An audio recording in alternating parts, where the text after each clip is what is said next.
Islamic দৃষ্টিভঙ্গির সাথে মিল রেখে খাদ্য থেকে শুরু করে ব্যাংকিং, ট্যুরিজম, হালাল হোটেল ইন্ডাস্ট্রি, হালাল লজিস্টিক, হালাল ফার্মাসিউটিক্যালস সহ সম্ভাব্য সবকিছুকেই হালাল ইকোসিস্টেমের মধ্যে নিয়ে আসার পরিকল্পনা করছে বাংলাদেশ। আর এ ব্যাপারে সব রকম সাহায্য করবে মালয়েশিয়া। দেশটিতে হালাল পণ্যের চাহিদা ক্রমাগত বৃদ্ধি পাচ্ছে। মালয়েশিয়া সরকারের পরিকল্পনা অনুযায়ী 2030 সালে দেশটির হালাল মার্কেট হবে $113 বিলিয়ন। ফলে বাংলাদেশের মতো মুসলিম প্রধান দেশের অর্থনীতির জন্য এক বিশাল সম্ভাবনা। বাংলাদেশের প্রধানমন্ত্রী তারেক রহমান সম্প্রতি মালয়েশিয়া সফরে গেলে দেশটির প্রধানমন্ত্রীর সাথে বৈঠকে হালাল শিল্পের প্রসঙ্গটি বেশ গুরুত্ব পায়। মূলত উৎপাদন থেকে ভোক্তার কাছে যাওয়ার প্রতি স্তরে হালাল পদ্ধতি বা উপকরণ ব্যবহার করে যেসব শিল্প গড়ে ওঠে সেটি হালাল শিল্প। জীবন অবাক না করলে কে করবে? 28% মিল্ক ফ্যাটের অবাক করার সাথে ফ্রেশ মিল্ক পাউডার। জীবন অবাক করুক প্রতিদিন।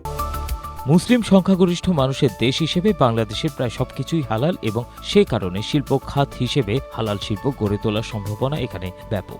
বাংলাদেশের জন্য মালয়েশিয়া শুধু হালাল খাবার নয়, হালাল হোটেল, ঔষধের বাজার ও পর্যটনের বড় সুযোগ রয়েছে। এমনকি দুই দেশের শরিয়া ভিত্তিক ব্যাংক ও আর্থিক প্রতিষ্ঠানগুলো একযোগে কাজ করতে পারে। তবে মালয়েশিয়া ও সৌদি আরবের মতো বেশ কিছু দেশে এখন মাংসসহ কিছু পণ্য পাঠাতে হলে হালাল সনদ থাকা বাধ্যতামূলক করা হয়েছে। বিবিসি বাংলার এক প্রতিবেদন থেকে এসব তথ্য পাওয়া যায়।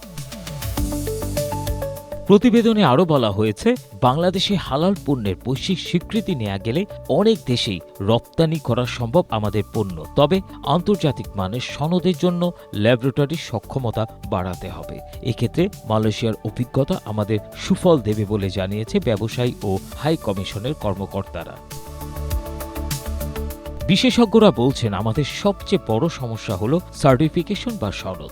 ভালো ল্যাবরেটরি করে সার্টিফিকেশন সমস্যা কাটিয়ে তোলা গেলে বাংলাদেশ হালাল খাতে ভালো করবে বলে আশাবাদী তারা। এছাড়াও মালয়েশিয়া হালাল শিল্পের বৈশ্বিক রোল মডেল। এ খাতে বাংলাদেশে ব্যাপক সম্ভাবনা রয়েছে এবং এ বিষয়ে আলোচনা এগিয়ে নিতে পারলে এটি বাংলাদেশের অর্থনীতির জন্য গেম চেঞ্জার হয়ে উঠতে পারে।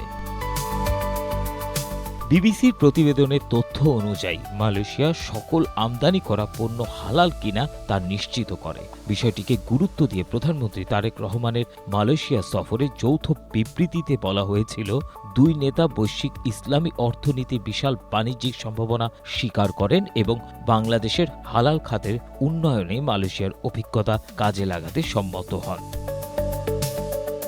ABM Asaduzzaman, Asia post.